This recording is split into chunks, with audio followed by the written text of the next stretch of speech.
Ya, ada 4 jenis manusia yang syurga rindu kat dia.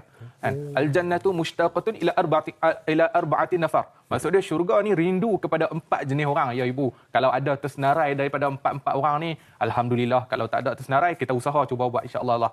Yang pertama, orang yang syurga rindu adalah watalil Quran. Orang yang selalu mulut dia selalu melafazkan ataupun membaca ayat-ayat Quran. Bukan nak suruh baca sampai sehari sejuzuk, sehari 30 juzuk ke satu Quran tu, tak, bukan.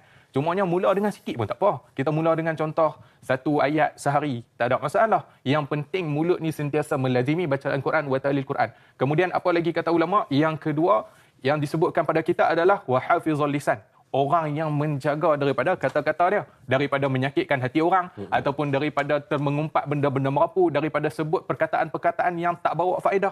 Maka benda-benda ni juga disenaraikan pada kita, disebutkan orang yang menjaga lisan adalah orang yang syurga rindu dekat dia. Yang ketiga adalah wa mut'imul ji'an, orang yang rajin jamu orang makan.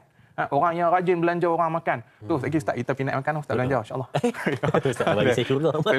Insya-Allah. Syurga rindu pada orang yang rajin belanja orang makan. Bukan selalu kita pergi buat keluar duit sikit, bukannya nak kena buat keluar belanja Wahyu A5 dah. Bukan syarat mewah. Bukan syarat mewah.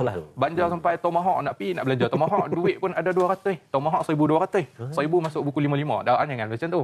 Belanja sekadar yang kita termampu. Sebagai contoh, kita ada masak sikit hari ni, kita pergi bagi dekat orang. Orang lalu depan rumah tak kenal pun pergi bagi. Itu tergolong daripada wa mut'imul ji'an. Walaupun beli nasi lemak 5 kupang, nasi lemak RM1, RM2 kupang bagi dekat orang, orang makan, orang seronok, tu pun salah satu bentuk daripada bagi makan pada orang.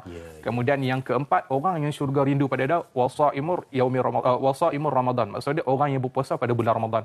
Maksudnya ini adalah 4 orang yang syurga rindu dekat dia. Dekat atas dunia lagi, sebelum dia meninggal syurga dah rindu dekat dia.